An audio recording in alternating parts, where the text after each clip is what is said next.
Bueno, en este momento quiero hablar de unas excepcionales mujeres, unas españolas que fueron capturadas tras luchar en España contra el fascismo y huir principalmente a Francia para participar en la resistencia como miembros destacados.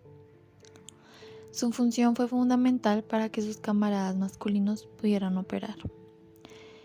En su lucha no les hizo falta empuñar un arma, pero sí saber combinar una vida cotidiana que les permitiera pasar desapercibidas con la complejidad de trabajar en la resistencia. Lo único que empujó a estas mujeres a sobrevivir fue su creencia acérrima en la democracia, en la justicia social y, sobre todo, en la igualdad.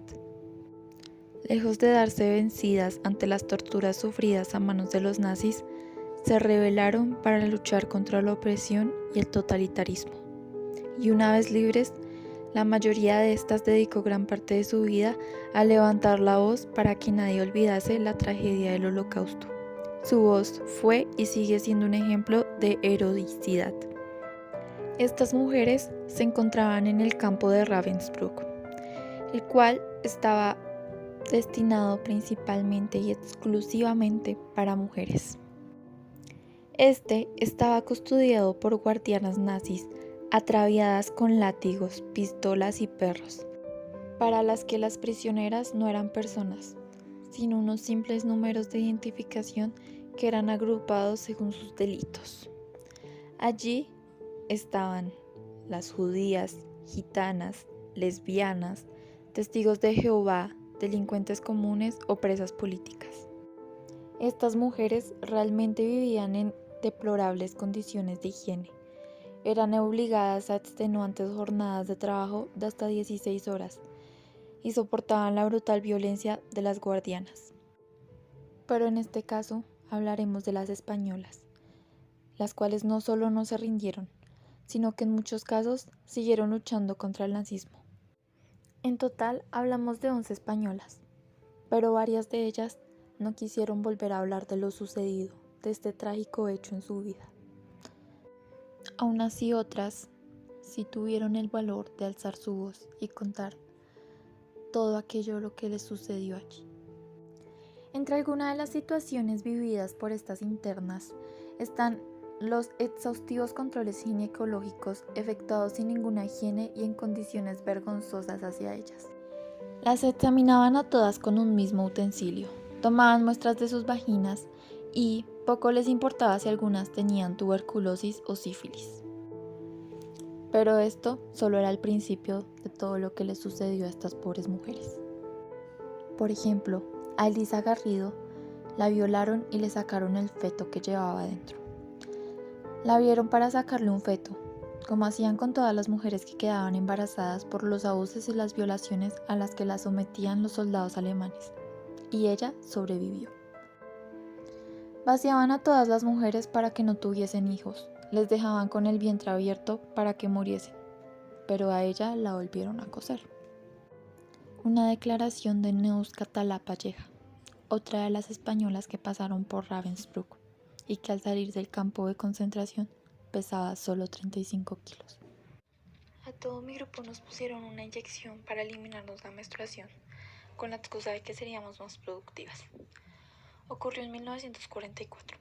No la volví a tener hasta 1951. Se salvaron muy pocas. Los bebés nacidos eran automáticamente exterminados, ahogados en un cubo de agua, o los tiraban contra un muro o los descoyuntaban. Ellas agonizaban por las malas condiciones del parto o se volvían locas por la importancia de presenciar tales asesinatos. Cabe resaltar que para los nazis los niños eran una carga, así que en los campos de concentración todos los bebés y los menores de 8 años eran directamente asesinados. Mataban al hijo cuando nacía, los ahogaban en un balde de agua, o las guardianas los cogían de los pies y los tiraban contra un muro. Se decía que a muchas mujeres les ponían inyecciones para retirar la menstruación. A nosotras no, quizás porque éramos el último convoy en llegar, pero, eso sí, a todas nos revisaron ginecológicamente de arriba abajo, sin ninguna higiene, con los mismos utensilios. Era humillante y repugnante. Así lo contó Conchita Grange Veleta. Ella misma fue testigo de un suceso abominable que la marcaría para siempre. Presenció el asesinato a manos de una guardiana de 3 niños. Según todos los indicios, esta se llamaba Dorothea Vince y era la supervisora en jefe de Ravensbrück durante una época. Lo recuerdo perfectamente. Uno de ellos, el más pequeño, tenía solo 3 o 4 años y corría por la calle de los barracones. Una de las guardianas le gritó, pero el niño no lo escuchó y ella le lanzó al perro. Lo mordió y lo destrozó. Después, ella le remató dándole palos con la porra. Tanto Neus como Conchita Grange y Alfonsina, fueron víctimas de los estudios realizados por esos médicos. Neus también fue testigo de los terribles tratamientos a los que se sometía a algunas jóvenes polacas, las denominadas kanichin, conejillos de indias. Algunas las realizaban horribles mutilaciones, otras las inoculaban bacterias para analizar el proceso de la infección. Y en una ocasión incluso inyectaron semen de chimpancé a una interna francesa para ver si se quedaba embarazada. La chica acabó quitándose la vida.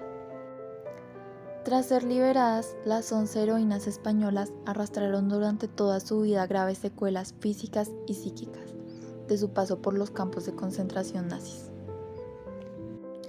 Los nombres de estas mujeres son Fanjul Camín, Elisa Garrido Gracia, Neus Catalá Palleja, Braulia Canovas Mulero, Alfonsina Buenovela, Elisa Ricol López, Constanza Martínez Prieto, Mercedes Núñez Targa, Conchita Grange Veleta, Lola García Chavarrieta y Violeta Friedman. La mayoría de ellas, como Neus Catalá, Mercedes Núñez Targa o Violeta Friedman, dedicaron buena parte de su vida a contarle al mundo el infierno por el que habían pasado, para que no se olvidara el Holocausto, y sobre todo para que nunca jamás pudiera volver a repetirse algo así. Otras, como Olvido Fanjul, nunca encontraron las fuerzas necesarias para hablar públicamente del horror que había sufrido. Las voces de esas 11 mujeres son las voces de la democracia y de la libertad.